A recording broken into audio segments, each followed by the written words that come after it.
जैसा कि हमने पिछले वीडियो में देखा था कि जियान कहता है, क्यों ना मैं तुम तीनों के लिए दाव स्पिरिट पिन बनाकर दे दूं,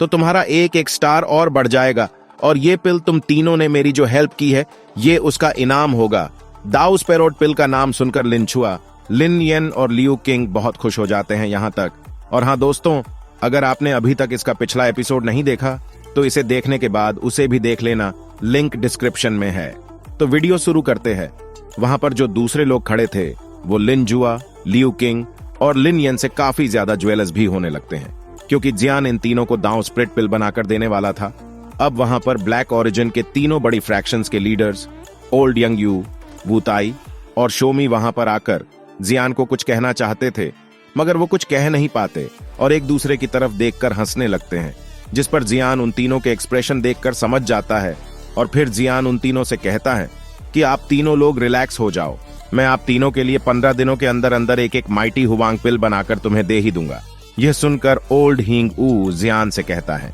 कि हमें चीफ जियान के प्रॉमिस पर पूरा यकीन है। फिर ओल्ड हिंग ऊ जियान को बताता है कि अभी के लिए ब्लैक कॉर्नर रीजन में हमारी फ्रैक्शंस बगैर लीडर्स के हैं और हमें अब ब्लैक कॉर्नर रीजन में वापस जाना होगा, और कहीं ये ना हो कि हमारे तीनों बड़े क्लैंस का ब्लैक कॉर्नर रीजन के लोगों के हाथों सफाया हो चुका हो। जियान भी हंसते हुए कहता है कि कुछ दिनों के बाद मेरा सेकंड ब्रदर शौली भी आप लोगों के साथ ब्लैक कॉर्नर जाएगा, और हाँ,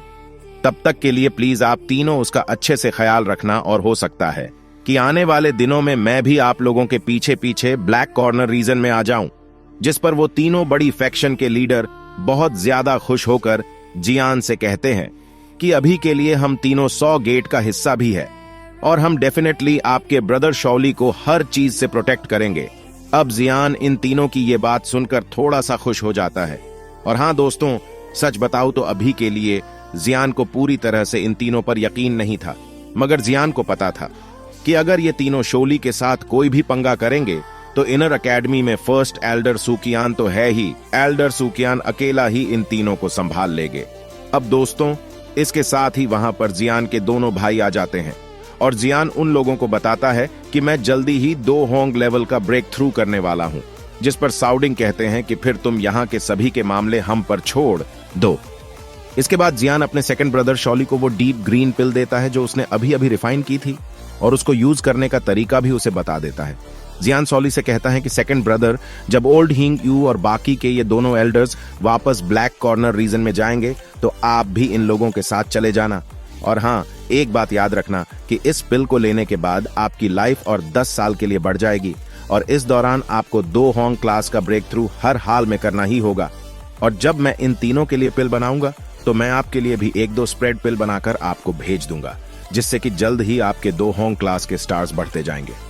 अब दोस्तों, शोली जियान से पूछता है कि तुम 2 होंग लेवल का ब्रेक थ्रू करने के लिए कहां पर जाओगे, जिस पर जियान बताता है कि मैं 2 होंग लेवल का ब्रेक थ्रू करने के लिए मैजिकल बीस्ट रेंज में जाऊंगा। जिस पर शाउडिंग कहते हैं कि क्या तुम्हें किसी प्रोटेक्शन की जरूरत है, जिस पर जियान कहता है कि अभी के लिए जिया को अपने साथ लेकर जाने वाला हूं, मुझे प्रोटेक्शन की कोई भी जरूरत नहीं है। और हाँ बिग ब्रदर, जब मैं यहाँ पर नहीं रहूंगा तो अगर अलायंस पर कोई भी मुसीबत आए तो आप मुझे इन्फॉर्म करने के लिए किसी को भेज देना, मैं वापस आकर सभी के मामले सेटल का ही दूंगा।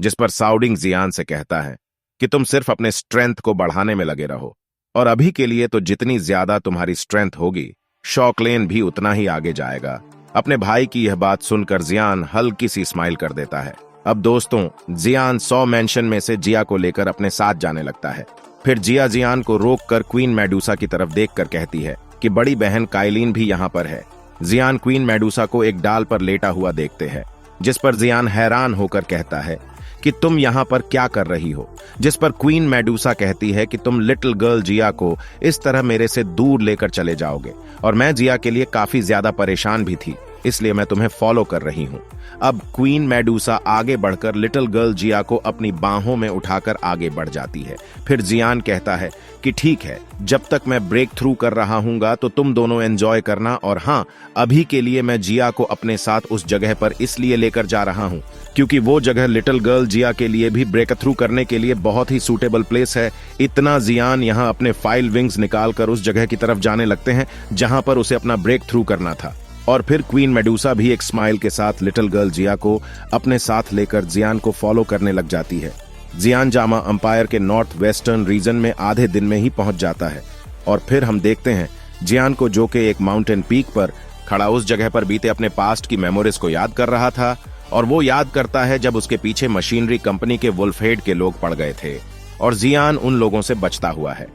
इस माउंटेन रेंज में आ गया था। इस माउंटेन रेंज पर ही जियान पहली बार यूनियन से मिला था, जब उसने अपना नाम जियान को युनजी बताया था। अब अपनी अपनी नजरें घुमाकर उस माउंटेन पीक से एक टाउन की तरफ देखने लग जाता है और फिर जियान को याद आता है कि ये वही किंगसन टाउन है जहां पर वो लिटिल फेरी डॉक्टर से मिला था, जो उसकी जिंदगी में पहली दोस्त थी, और वो लड़की बहुत ही ज्यादा दयालु भी थी। अब जियान सोचता है कि आज हमें बिछड़े हुए पूरे 6 या 7 साल हो चुके हैं, और क्या लिटिल फेरी डॉक्टर ने अपनी उस पॉइजनस बॉडी को कंट्रोल करना सीख लिया होगा या फिर नहीं, जिससे मास्टर याओ लाओ को भी काफी ज्यादा प्रॉब्लम होती थी। और जियान को याद था कि कैसे लिटिल फेरी डॉक्टर अपनी बॉडी को मेंटेन करने के लिए हर रोज पॉइजन को अब्जॉर्ब किया करती थी। अब इसके बाद जियान क्वीन मेडुसा और लिटिल गर्ल जिया को लेकर उस स्टोन में चला जाता है, और उस स्टोन में जाने के बाद जियान फिर से एक बार अपनी ओल्ड मेमोरीज में खो जाता है। और फिर जियान क्वीन मेडुसा और लिटिल गर्ल जिया कहता है कि ये वही जगह है जहां पर मैंने अपनी ट्रेनिंग स्टार्ट की थी, और तब मैंने यहां पर दाऊजी क्लास का ब्रेक थ्रू किया था, और मैं उस वक्त अपनी हैवी रूलर स्वार्ड को भी अच्छे से उठाकर नहीं चल पाता था। जिसे सुनने के बाद क्वीन मेडुसा और लिटिल गर्ल जिया चुपके से जियान की तरफ देखकर हंसने लग जाते हैं। और अभी के लिए दोस्तों, किन चैन टाउन पहले से भी काफी ज्यादा बड़ा हो चुका था और वहां पर लोगों की बहुत ज्यादा आबादी भी हो चुकी थी। और जब सभी लोग जियान के साथ क्वीन मेडुसा और लिटिल गर्ल जिया देखते हैं तो वो काफी ज्यादा ज्वेलर्स भी होते हैं, और वहां पर कुछ मस्कुलर बॉडी वाले लोग जियान को देखकर कहते हैं कि इस सूखे से लड़के की कितनी अच्छी किस्मत है जो उसके साथ इतनी ज्यादा खूबसूरत लड़की है। अब क्वीन मेडुसा अपना किलिंग ऑरा बाहर निकाल लेती है, जिस पर जियान कहता है कि छोड़ो इन लोगों को, जो सुनने के बाद वो क्वीन मेडुसा जो लोगों को एक ही बार में निकल जाए, वो जियान के कहने से रुक जाती है और अपनी दाऊजी को वापस अपने अंदर रख लेती है। अब दोस्तों, टाउन में घूमते हुए जियान एक मेडिसिन शॉप के सामने रुकता है, जहां पर वो पहली बार लिटिल फेरी डॉक्टर से मिला था, जो जख्मी सोल्जर्स का इलाज कर रही थी। और उस शॉप को देखकर जियान फिर से पास्ट में चला जाता है, और तब भी वहां पर ब्लड बैटल मशीनरी कंपनी के एक मिडिल एज के पर्सन और एक लड़की किसी से बचने के लिए भाग रही थी। लेकिन तभी स्नैक्स मशीनरी कंपनी के लोग उन दोनों को घेर लेते हैं, जिस पर वो मिडिल एज पर्सन उस लड़की को भागने का कहकर उन सभी लोगों को रोकने की कोशिश करता है। और दोस्तों, स्नैक कंपनी ही क्लेन के साथ मिलकर ब्लड बैटल कंपनी के लोगों को किल करना चाहते थे, और स्नैक कंपनी का लीडर उस ब्लड सेट कंपनी की लड़की को एक रात के लिए अपने साथ रोकना चाहता था, और इसके लिए उसने अपने वॉरियर को उस लड़की को पकड़ने के लिए भेजा हुआ था। दोस्तों, बात सीधी है कि वो सभी के लोग पहले तो लड़की के साथ आए, उस पर्सन पर अटैक करते हैं, जिससे कि वो बंदा जिसका नाम का गैंग था वो बहुत ज्यादा घायल हो जाते हैं। लेकिन जियान उस लड़की को देखकर पहचान जाता है और कहता है कि लिंगर और अंकल का गैंग आप इधर। अब दूसरी तरफ का गैंग को जख्मी देखकर लिंगर रोना शुरू कर देती है, और फिर स्नैक कंपनी का जो बंदा लिंगर को पकड़ने लगता है। तो दोस्तों, अब जियान वहां आकर उस बंदे की चेस पर अपना हेवी ब्लॉक करके लिंगर को उससे बचा लेता है, और वो बंदा अपनी जगह से 10 मीटर तक खिसका ही जाता है। और यह देखने के बाद अंकल का जियान का लैंगर को बचाने के लिए शुक्रिया करते हैं, और अभी के लिए अंकल का जियान को वहां से जाने के लिए कह देते हैं, और कि अभी के लिए ही क्लेन स्नैक नेस्ट मशीनरी कंपनी को सपोर्ट कर रहा है, और उनके पास 1-2 होंग लेवल का प्रैक्टिशनर है। लेकिन दोस्तों, आपको तो पता ही है कि जियान वहां से कहां जाने वाला था। अब इसके साथ ही स्नैक नर्सरी कंपनीज के सभी के लोग जियान पर अटैक कर देते हैं। जियान पहले तो उनको वार्निंग देता है, मगर जब वो लोग नहीं रुकते तो जियान अपनी फॉलन हार्ट फ्लेम की मदद से उन लोगों को बिना पता लगे बगैर ही उन लोगों को जलाकर राख में बदल देता है। अब ये सब देखने के बाद अंकल का गैंग और लिंग काफी ज्यादा हैरान होते हैं। और दोस्तों, जियान ने दर्जनों लोगों को मारने के बाद थोड़ा भी अफसोस नहीं था, क्योंकि उसे पता था स्नैक नेस्ट कंपनी के ये लोग बहुत ही ज्यादा बुरे थे। अब जियान अंकल की तरफ देखकर कहता है कि अंकल का गैंग, हमें काफी साल हो गए मिले हुए, और मुझे यकीन नहीं आ रहा कि आप अभी भी इस छोटे से किंगसन टाउन में रहते हैं। जो सुनकर अंकल का गैंग जियान को देखकर उसे पहचानने की कोशिश करने लगते हैं। फिर लिंगर कहती हैं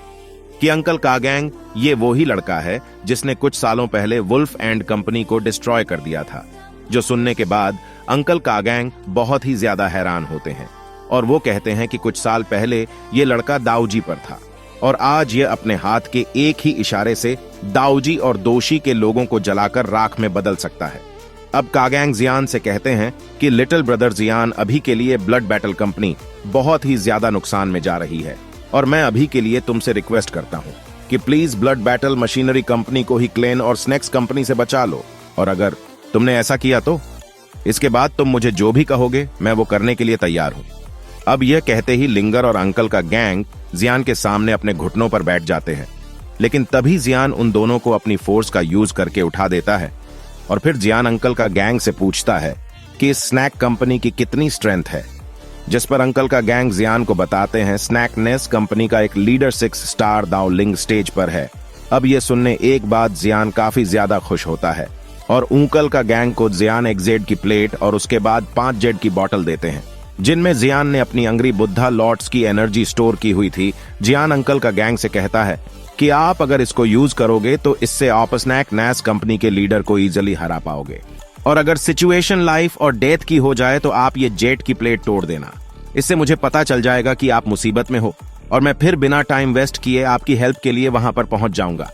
अब वो जेड की बॉटल्स और वो प्लेट ले लेते हैं। वहां अंकल का गैंग काफी ज्यादा हैरान थे और वो सोचते हैं कि यह इन जेड की बॉटल से मैं स्नैक कंपनीज के लोगों को कैसे हरा पाएंगा, और अभी के लिए अंकल का गैंग सोक थे। मगर जियान उन लोगों को गुड बाय कहकर वहां से चला जाता है और कहता है कि मुझे अभी के लिए बहुत सारे काम हैं जिनको मैंने निपटाना है और मुझे उम्मीद है कि हम आने वाले टाइम में जरूर मिलेंगे। अब इसके साथ ही जियान वहां से गायब हो जाता है और अंकल का गैंग को जियान की बातों पर पूरा यकीन था और वो उन जेड की बॉटल्स को और प्लेट को लेकर लिंकन को लेकर ब्लड बैटल कंपनी की तरफ चले जाते हैं।